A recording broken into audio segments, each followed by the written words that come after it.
Stifel officially announced it was the big Barclays wealth management buyer. They did it on Monday. They did it right here on Fox Business. Well, now there's a lot of chatter on Wall Street about an even bigger merger to come. Fox Business senior correspondent Charlie Gasparino is here, and he says not so fast. Well, yeah, following that merger that Stifel bought Barclays, there has been lots of talk about Morgan Stanley making a pretty grand move, buying the UBS brokerage firm. That would create that would create the biggest wealth management firm in the history of wealth management, more brokers than any place that you'd ever seen. It would be 16,000 plus Morgan Stanley brokers plus 7,000 plus UBS brokers. Here's what we know. What sources inside Morgan Stanley are telling Fox Business Network is following some sort of internal discussion review that Morgan Stanley's CEO, James Gorman, has ruled out a purchase of UBS, that he's not going to do it, that the pricing, he believes, would be way too high to go after them, that they would have to, that Morgan Stanley,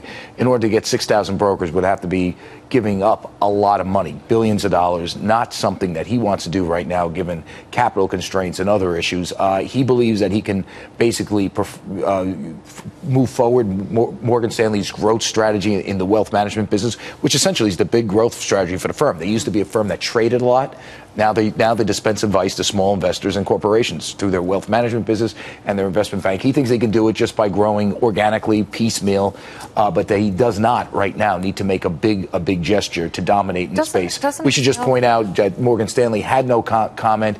We should point out that UBS has toyed with selling its brokerage department in the past. We asked them now if that's the case. They say it's not for sale, but as you know, for a price, anything is for sale. So you've got always. Right. You've got two CEOs here, very, very capable guys. Bob McCann, who runs the wealth management unit UBS. Of UBS, used to be a former Merrill Lynch guy, and James Gorman, also a former Merrill Lynch guy running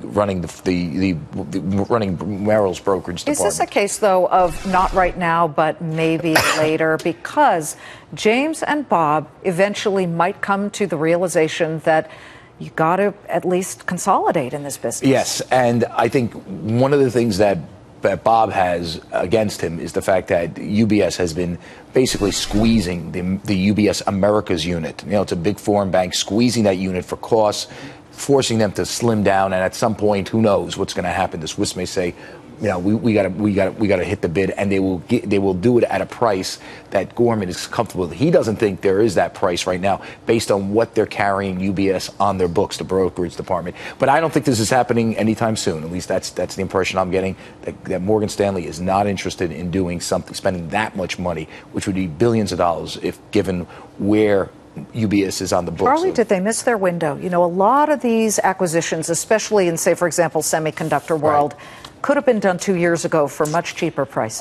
We do know that Morgan Stanley and UBS, Morgan Stanley looked at UBS back in 2009. As you know, it bought Smith Barney at that point, the brokerage department. So I don't know. I mean, listen, it's all depending on price. If they want to unload it, they'd look at it, so you never say never.